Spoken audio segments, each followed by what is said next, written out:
Friends, ఇప్పుడే అందిన వార్త. వీటి ధరలు భారీగా తగ్గింపు, వీటి ధరలు పెంపు దేశవ్యాప్తంగా ఎప్పటి నుంచి అంటూ లేటెస్ట్ అప్డేట్ అయితే రావడం జరిగిందంటే, సో ఆ వివరాలు ఏంటో కూడా మనం వీడియోలో తెలుసుకుందాం. వీడియోని చివరి చూడండి, అర్థమవుతుంది. మరోసారి ఛానల్ ఇస్తే తప్పకుండా సబ్స్క్రైబ్ చేసుకోండి.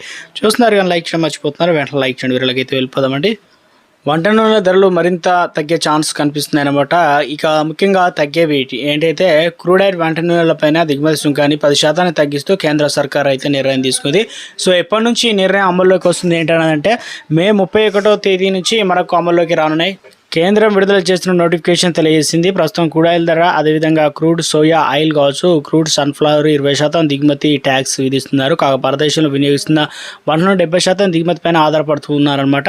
ప్రస్తుతం ఇండోనేషియా, మలేషియా, థాయిలాండ్ దేశాల నుంచి భారీగా ఫామ్ ఆయిల్ను భారత్ దిగుమతి చేసుకుంటున్నాయి. అలాగే సన్ఫ్లవర్ ఆయిల్ని కూడా అర్జెంటీనా, బ్రెజిల్, రష్యా, ఉక్రెయిన్ దేశాల నుంచి ఇంపోర్ట్ చేసుకుంటుంది కేంద్ర ప్రభుత్వం. తాజాగా వచ్చేసి కేంద్రం తీసుకున్న నిర్ణయం వంట నూనెల ధరలు మరింత తగ్గే అవకాశం అయితే ఉంది. అలాగే డిమాండ్ కూడా మరింత పెరిగే ఛాన్స్ ఉందని చెప్పేసి ఇండస్ట్రియల్ వర్గాలు అయితే చెప్తున్నాయి. ఈ మూడు చమురుల పైన మొత్తం దిగుమతి సుంకం 27.5% నుంచి 16.5%కి దిగిరానున్నగా సెప్టెంబర్ 2024లో క్రూడ్ రిఫైన్డ్ వంట నూనెలపైన కస్టమ్స్ సుంకాన్ని 20% పెంచినట్టు విషయం అందరికీ కూడా తెలిసిందే. పెరిగేవి ఏంటి అని చూసుకున్నట్లయితే నిత్యావసర వస్తువుల ధరల పెరుగుదలకు సామాన్యుడికి వంటింట బడ్జెట్ తలకిందు చేస్తుంది. ఇక ముఖ్యంగా ప్రభుత్వం జిఎస్టీ తగ్గించినప్పటికీ మార్కెట్ పరిస్థితుల వల్ల కిరాణా బిల్లులు భారమవుతున్నాయి.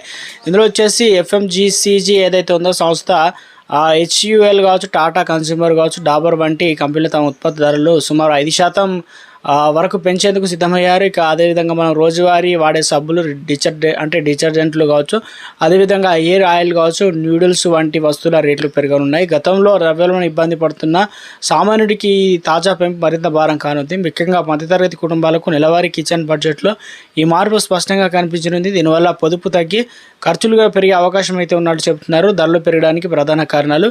ఇక ఈ ధరల పెంపునకు కేవలం ఒక కారణం మాత్రమే లేదు, అంతర్జాతీయ మరియు దేశీయ అంశాలు ముడి చమురు అయితే ఉన్నాయి. ప్రధానంగా ముడి చమురు మరియు కొబ్బరి నూనె ధరలు పెరగడం వల్ల తయారీ వ్యయం కూడా అధికమైంది. సబ్బులు, షాంపులు తయారీలో వాడే ముడి పదార్థాలు పెరగడంతో కంపెనీ భారాన్ని వినియోగదారులపైన వేస్తున్నారు అన్నమాట. ఇవన్నీ కూడా పెరగనున్నాయన్నమాట ధరలు.